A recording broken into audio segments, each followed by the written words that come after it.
अगर मैं अभी आप सभी लोगों से बात करूं यहाँ पर एक सबसे इम्पोर्टेंट सब्जेक्ट या फिर पार्ट की, तो वो होता है हमें ये पता करना कि कोई सा भी सेक्शन अंडर इन्फोर्स्ड है, ओवर इन्फोर्स्ड है, बैलेंस सेक्शन है। तो ये सारी चीजें जो होती है, ये सारी काफी कंसेप्चुअल चीजें होती है और इसमें हमें सारी चीजें पता होना चाहिए। सबसे पहले तो हमें ये सेक्शन पता करना है कि कौन सा सेक्शन है, अंडर है, बैलेंस्ड है, रीइंफोर्स्ड है या फिर। तो हमें सबसे पहले न्यूट्रल एक्सिस की डेप्थ पता होनी चाहिए, और जब भी न्यूट्रल एक्सिस की डेप्थ पता होती है तो अगर वो लेस देन है एक्स लिमिटिंग से, तो हमें ये पता चलता है कि वो अंडर रीइंफोर्स्ड है, बैलेंस्ड है, ओवर नहीं। लेकिन यहाँ पर मैं एक स्ट्रेस स्ट्रेन या स्ट्रेस के रिस्पेक्ट में, कंक्रीट के स्ट्रेस के रिस्पेक्ट में और स्टील के स्ट्रेस के रिस्पेक्ट में यहाँ पे कुछ बेसिक थ्योरेटिकल बातें करने वाला हूँ कि हम कैसे पता लग देता है। बहुत सारे ऑब्जेक्ट क्वेश्चंस में भी ये ऐसे क्वेश्चन आ जाते हैं ऑब्जेक्टिव चीजों में। तो अगर मैं बात करूँ सबसे पहले critical depth of neutral axis, और इसमें हम कैसे पता लगाए, ये भी जो भी चीजें लिखी है सब भूल जाए। सबसे पहले यहाँ पर एक बीम है, ये जो बना हुआ है, ठीक है, आप देख ही सकते हैं। यहाँ पर एक सेक्शन पास किया मैंने, ये बेसिकली इसको मैं थोड़ा स्ट्रेट कर देता हूँ ताकि थोड़ा एनालिसिस काफी बढ़िया जाए। तो अगर मैं इसको रवि कर दूं और फिर एक नया किसी ऑरेंज, एक सीधी सी लाइन तो आ नहीं रही है, चलिए कोई बात नहीं, इसी से समझ लीजिए। अब यहाँ पर जो सबसे इम्पोर्टेंट एनालिसिस मैं करने वाला हूँ इस कलर से, अगर हम देखें मैंने यहाँ पे स्ट्रेस मार्क कर रखा है, तो ये हुआ स्टील का स्ट्रेस है यहाँ पे, स्टील स्ट्रेस, ठीक है, स्टील। चूंकि हमें यहाँ पे वैल्यूज के टर्म्स में मैं आपको पहले तो एक्सप्लेन करने वाला हूँ कि नीचे स्टील का स्ट्रेस है और ऊपर कंक्रीट है, कंक्रीट का स्ट्रेस, ठीक है। तो कंक्रीट का मैक्सिमम कितना हो सकता है, सिग्मा सीपीसी। अब चूंकि हमें पता है कि कंक्रीट में मैक्सिमम हम लोग एफसीके कैरेक्टरिस्टिक स्ट्रेंथ लेते हैं, लेकिन फिर हम लोग उसको कंप्रेसिव शियर स्ट्रेंथ में कन्वर्ट कर देते हैं फैक्टर ऑफ सेफ्टी लगा के, तो 0.65 एफसीके आ जाता है। और फिर हम लोग कंक्रीट में जब 1.5 का फैक्टर ऑफ सेफ्टी फिर लगाते हैं तो 0.45 एफसीके आ जाता है। और हमें पता है कि टोटल फैक्टर ऑफ सेफ्टी जो हम लगाते हैं वो 3 के आसपास लगाते हैं, 3.33। अगर हम स्टील की बात करें तो जो स्टील में मैक्सिमम होता है वो होता है यील्ड स्ट्रेंथ, जो होता है एफ वाई, ठीक है। अब हम लोग ये देखिए यहाँ पे इसकी मार्किंग्स कर रखी है मैंने बहुत सारी, ठीक है।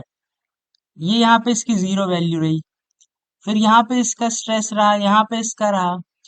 अगर मैं बात करूं, अगर देखिए अगर कोई स्ट्रक्चर है वो फेल हुआ किसी भी पर्टिकुलर बेंडिंग मोमेंट पे, तो उसका अगर स्ट्रेस ऐसे बना, तो आप देखिए जो ये चीज जो फेल हुई है, ठीक है, वो यहाँ पे इतना एरिया ले रही है, यहाँ पर इतना एरिया ले रही है। तो यानी फेल होना था यहाँ पर, फेल कहाँ होना था, आप ये देखिए कि फेल जो होना था वो फेल रेड, रेड मार्क का है, रेड यहाँ पे है और इसका रेड यहाँ पर है।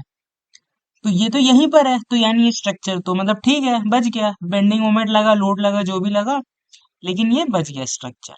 अब हम आ जाते हैं दूसरे बेंडिंग मोमेंट पे, तो उसमें यहाँ पर आया और ये इतना एरिया कन्वर कर लिया, और ये ऊपर इतना एरिया कवर कर लिया जो फेल हुआ है। तो आप देख सकते हैं अभी भी रेड वैल्यू से तो नीचे ही है, ठीक है। तो यानी हमारा स्ट्रक्चर वैसे ही सेफ ही है, क्योंकि रेड वैल्यू जहां आनी थी वहां पे नहीं आया है। फिर अब हमने और लोड बढ़ाया, और लोड बढ़ाया तो बेंडिंग मोमेंट बढ़ा, कैसे? बिकॉज अगर हम सिंपली सपोर्टेड की बात करते हैं तो W L² / 8 होता है, लोड और बेंडिंग मोमेंट रिलेटेड होती है, तो लोड और बेंडिंग मोमेंट, ठीक है। अब फेलियर रेड पे आ गया, कंक्रीट पे, और फेलियर स्टील पे आ गया। तो अब ये तो पूरा एरिया ले लिया यार, देख रहे हैं, पूरा एरिया आ गया, इधर भी पूरा आ गया, इधर भी पूरा हो गया। तो अब हम इससे ये पता चल गया कि जो फेलियर हुआ है वो जो स्ट्रक्चर था उसमें कंक्रीट में भी पूरा फेलियर हो गया है और स्टील में भी पूरा फेलियर हो गया है। तो ये हमारा केस आता है बैलेंस्ड सेक्शन का। जब भी हमारा दोनों साइड फुल फेलियर हो जाए, कंक्रीट में भी स्टील में भी, तो ये बैलेंस्ड फेलियर कहलाता है। लेकिन ये स्ट्रक्चर सेफ नहीं है, बिकॉज अगर हम कंक्रीट की बात करें तो कंक्रीट हमेशा सडन फेलियर देता है, तुरंत क्रैक हो जाएगा उसमें। तो जैसे ही ये वैल्यू रेड मार्क पे पहुंची यहाँ पर, ठीक है, इस पिंक बेंडिंग मोमेंट के कारण जैसे ही ये रेड पे पहुंचा, ठीक है, खतरे के निशान पे, ये तुरंत यहां से क्रैक किया, स्ट्रक्चर धड़ाम से नीचे, धड़ाम से नीचे। लेकिन जो हमारा स्टील होता है, अब हम स्टील का एक मैं ग्राफ बनाता हूँ आपको, स्ट्रेस स्ट्रेन माइल्ड स्टील का। तो हमने क्या देखा है उसमें, वो ऐसे होता है, फिर ऐसे यहाँ पे जाके फेल होता है। ठीक है। और हमने ये देख रखा है कि स्टील का जो स्ट्रेस स्ट्रेन है, इससे हमें ये पता चलता है, हम यील्ड कितना लेते हैं, एफ वाई ये लेते हैं, ये हुआ हमारा एफ वाई। ये सारी चीजें आपको बाद में इसी पीपीटी में है, मैं आपको दे दूंगा, आप अभी मत बनाइए, अभी वो समझिए। ये एफ वाई यील्ड यहाँ पे फेल हुआ। ठीक है। हम लोग एक फैक्टर ऑफ सेफ्टी लगाते हैं तो वो 0.87 हो जाता है। तो दिख नहीं रहा है तो मैं इसको वो कर देता हूँ, तो ये रहा एफ वाई। ठीक है। अब हम लोग इसमें फैक्टर ऑफ सेफ्टी लगाते हैं, यहाँ पे पहुंचा देते हैं, तो 0.87, 0.87 एफ वाई जो फैक्टर ऑफ सेफ्टी लगने के बाद आ जाता है एफ वाई। ठीक है। ये यहाँ पर है। तो अब हमें पता चल गया कि यार कि कंक्रीट, यहाँ कंक्रीट तो फेल हो गया, क्रैक हो गया, स्ट्रक्चर एकदम पूरा फेल, गिर गया। अब यहाँ पे क्या हुआ मैं बता देता हूँ कि जब ये चीज यहाँ पहुंची इस रेड पॉइंट पे, तो अभी हमारा जो स्ट्रक्चर है, जो स्टील है, स्टील कहाँ पर है हमारा अभी, स्टील है हमारा यहाँ पर अभी, लेकिन स्टील फेल कहाँ होगा, यहाँ पे। तो अगर लोड बढ़ते हुए जाएगा तो अभी हमारा स्टील फेल नहीं हुआ है, स्टील यहाँ तक जा सकता है अभी, है ना, यहाँ तक जा सकता है। तो इसीलिए हम कभी भी कंक्रीट को पहले फेल नहीं होने दे सकते, बिकॉज जैसे ही कंक्रीट पहले फेल होगा तो हमारा स्ट्रक्चर तुरंत कोलैप्स हो जाएगा, तुरंत क्रैक डेवलप होंगे, तुरंत गिर जाएगा। जैसा कि अभी हम हाल ही में देख रहे हैं टर्की में क्या हुआ है। टर्की में हमारे जितने भी स्ट्रक्चर्स थे, टर्की का जो अर्थक्वेक आया, इसमें जितने भी स्ट्रक्चर आप फोटोग्राफ्स देखेंगे, मैं आपको अगली वीडियो में दिखाऊंगा, इसमें मैं लाना भूल गया, लेकिन मैं एनालिसिस बता देता हूँ कि जितने भी स्ट्रक्चर हमने वहां देखे, वहां पे पैनकेक फेलियर हुआ है सारा। मतलब कॉलम के ऊपर सीधा स्लैब रखा गया था, बीम थी ही नहीं, तो कॉलम पे स्लैब रखा गया, जैसे ही बहुत हैवी शियर डेवलप हुआ अर्थक्वेक के कारण, सारे कॉलम एक साथ फ्लाई हुए, सीधा स्लैब के ऊपर, स्लैब के ऊपर, स्लैब के ऊपर का फेलियर हुआ है सारा। कुछ कुछ जगह पे मैंने देखा कि जहाँ कॉलम और बीम या स्लैब जो भी ज्वाइन हो रहे थे, लैपिंग बाहर की साइड पे की थी, तो ये तो गलत बात है, ऐसा नहीं होना चाहिए।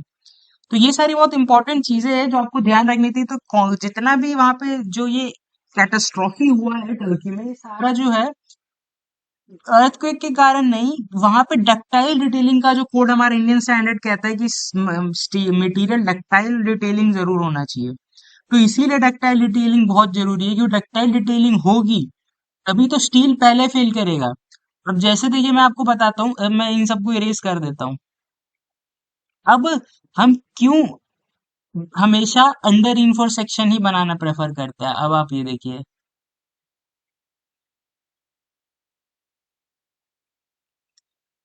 ठीक है।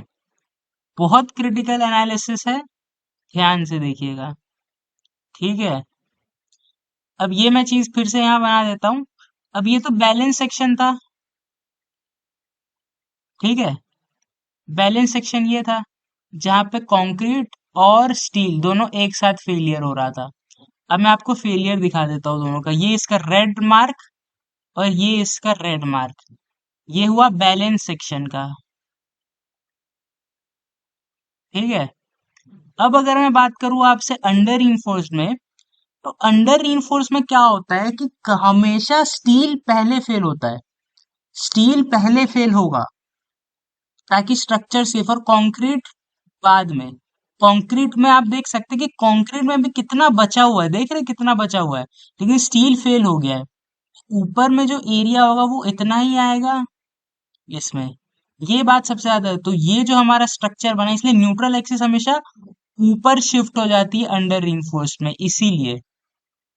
और यही हमारा सबसे सेफ बनता है, क्योंकि जब भी न्यूट्रल एक्सिस ऊपर शिफ्ट होगा तो यानी अंडर इन्फोर्स बना है, अंडर इन्फोर्स बना है यानी कंक्रीट नहीं, कंक्रीट नहीं, स्टील पहले फेल होगा, स्टील फेल पहले होगा, स्टील पहले फेल होगा। मतलब कि जैसे ही कोई भी कैटास्ट्रॉफी आई, स्टील पहले फेल होगा। तो जैसे ही स्टील फेल होगा, कंक्रीट फेल नहीं हुआ, तो स्टील अपना फेलियर से ऊपर गया, इसका मतलब क्या हुआ, स्टील पहले फेल हो गया। तो ये ग्राफ मैं फिर से बना के आपको बता देता हूं कि स्टील अगर पहले फेल हुआ तो इसका मतलब क्या है, स्टील अगर पहले फेल हुआ तो स्टील यहाँ पे फेल होता है 0.8 एफ पे, यहाँ पे पहुंच गया। ठीक है। ये और ये एकदम एक ही चीज है ये और ये ठीक है, और ये एक चीज है, ठीक है। तो स्टील पहले फेल हुआ, हमें पता चल गया। तो हम क्या करेंगे, जैसे ही यहाँ पे स्टील फेल हुआ, हम तब तक अपनी बिल्डिंग से बाहर हो जाएंगे, और स्टील फेल हो ही रहा है, हो ही रहा है, हो ही रहा है, हो ही रहा है। तो हमें कुछ समय, 5-10 मिनट, 15 मिनट का समय मिल जाएगा। स्टील फेल हुआ, हमें पता चल गया अर्थक्वेक आ रहा है, स्टील फेल हो रहा है, हो रहा है, हो रहा है, हो रहा है, हो रहा है, हो रहा है। लोग बाहर निकल जा रहे हैं, निकल जा रहे हैं, निकल जा रहे हैं, बिल्डिंग से बाहर निकल जा रहे हैं, और जब तक स्टील यहाँ पूरा फेल हुआ, तब तक लोग बच गए और बिल्डिंग कोलैप्स हो गया। क्योंकि स्टील समय लगाता है फेल होने में, समय लगता है। लेकिन कंक्रीट अगर पहले फेल हो गया, आप खुद ही देखिए, अगर कंक्रीट पहले फेल हो गया, अगर कंक्रीट पहले फेल हो गया, तो सडन कोलैप्स होगा, सडन, मतलब तुरंत एकदम मिनटों में स्ट्रक्चर गिरेगा, मिनटों में। अब देखिए, ये हो गया ओवर इन्फोर्स्ड का सेक्शन। ओवर इन्फोर्स्ड में आप देख सकते हैं, ओवर इन्फोर्स्ड ये रहा, ओवर इन्फोर्स्ड। ओवर इन्फोर्स्ड में क्या हुआ, कंक्रीट पूरा फेल हो गया, लेकिन स्टील में अभी देखिए कितना बचा, और इसके बाद तो और भी जाएगा, लेकिन इतना भी बच गया और इतना भी बच गया। तो कभी भी हम लोग इसके लिए डिजाइनिंग नहीं करते हैं। अब इसी चीज को इस डायग्राम में मैंने देखिए बता रखा है बहुत ही डिटेल में, अच्छे से, है ना। अब आप इसको नोट कर सकते हैं एकदम आराम से, कोई दिक्कत नहीं है। जो हमारा रेड पॉइंट था वो था, ये था। अब हम देख सकते हैं यहाँ पे अंडर इन्फोर्स सेक्शन ये रहा, ठीक है। बैलेंस सेक्शन कहाँ है, उसके नीचे है, ये रहा। एकदम मजे से देखिए यहाँ पे बैलेंस सेक्शन, और ओवर ये रहा। तो अंडर इन्फोर्स में कंक्रीट हल्का fail, steel full fail, balanced में दोनों फुल फेल, ओवर में concrete full fail, steel half fail, ठीक है। अब इसी चीज को फिर यहाँ पे आप लिख सकते हैं कि जब भी actual depth of neutral axis less than होगा एक्सी के, कंक्रीट सिग्मा सीबीसीए मैक्सिमम से कम ही रहता है अंडर में, और सिग्मा एसटी फुल रीच हो जाता है, स्ट्रेस स्टील में पूरा हो जाता है, लेकिन स्ट्रेस कंक्रीट में कम ही रहता है मैक्सिमम मोमेंट में। बैलेंस में क्या होता है, स्ट्रेस इन कंक्रीट पूरा हो जाता है, और स्ट्रेस इन स्टील भी पूरा हो जाता है। और ओवर में स्ट्रेस इन स्टील पूरा हो जाता, कंक्रीट में पूरा हो जाता है, लेकिन स्टील में स्ट्रेस कम रहता है मैक्सिमम पे। मोमेंट ऑफ रेजिस्टेंस क्या होता है, maximum value of bending moment that can be applied safely on the beams और the concrete and steel are safe. अब इसी चीज को मैंने लिख दिया यहाँ पे, under reinforced, balanced, over reinforced. इसीलिए अंडर इन्फोर्स्ड में हमेशा steel gets maximum stress first. तो ये हमें एक डक्टाइल फेलियर देता है, जो हमें चाहिए हर स्ट्रक्चर में, बहुत इंपॉर्टेंट है ये।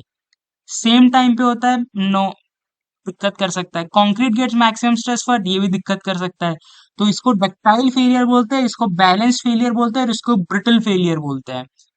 अब यही से आपके सारे ईएससी गेट में क्वेश्चंस बनने वाले हैं, यही सब पूछेंगे वो लोग, और क्या पूछेंगे। अब कंसेप्चुअल क्लैरिटी हो गई पूरी। और हम लोग क्या करते हैं हमेशा, सबसे पहले हमारे लिए इकोनॉमी बहुत इंपॉर्टेंट है। ऐसा नहीं कि इतना सेफ बना देंगे कि पैसा लग गया 50 करोड़। तो हमेशा हम लोग इकोनॉमी हमेशा बनता है बैलेंस फील्ड पे। तो इकोनॉमी के लिए हम लोग बैलेंस फील्ड, बैलेंस्ड बनाए, और फिर उसको हल्का सा अंडर इन्फोर्स में ले गए। 4 बार लगने थे, 3 ही बार लगा दिए, पहुंच गया। अब इसी का रिप्रेजेंटेशन यहाँ पे भी फिर से मैंने करके दिखाया है कि अंडर रीइंफोर्स में सबसे ज्यादा जो कंप्रेशन होता है वो ओवर में होता है। उसके बाद फिर सबसे ज्यादा जो टेंशन होता है वो भी ओवर में रहता है मैक्सिमम। लीवर आर्म सबसे ज्यादा अंडर इन में रहता है, और एमआर जो मोमेंट रेजिस्टेंस रहता है वो ब्रिटल होता है सबसे ज्यादा, तो वो ओवर में होता है सबसे ज्यादा। तो इससे भी क्वेश्चन बहुत सारे आने। तो बेसिक यहाँ पे मेरा मन ये था आपको ये समझाने का कि ये 3 टाइप के फेलियर की कंसेप्चुअल क्लैरिटी क्या होती है। कंसेप्चुअल क्लैरिटी यही थी इन तीनों स्ट्रक्चर की, इसको ध्यान रखिएगा। अब अगले से टॉपिक में हम लोग बात करेंगे limit state method, working state method, उसके बाद T beam, L beam, zero moment, एक बहुत इंपॉर्टेंट कंसेप्ट है जो आधे लोगों को पता ही नहीं, उसके बारे में भी डिस्कशन करेंगे। और एक सबसे इंपॉर्टेंट बात है जो इस वीडियो में बता दे रहा हूँ, जो अगली वीडियो में आपके लिए हेल्पफुल होगी, कि जब भी कंक्रीट में ऊपर पॉजिटिव बेंडिंग मोमेंट होता है, पॉजिटिव बेंडिंग मोमेंट का मतलब होता है सैगिंग, सैगिंग का मतलब होता है कि ऊपर कंप्रेशन डेवलप होगा, नीचे टेंशन डेवलप होगा।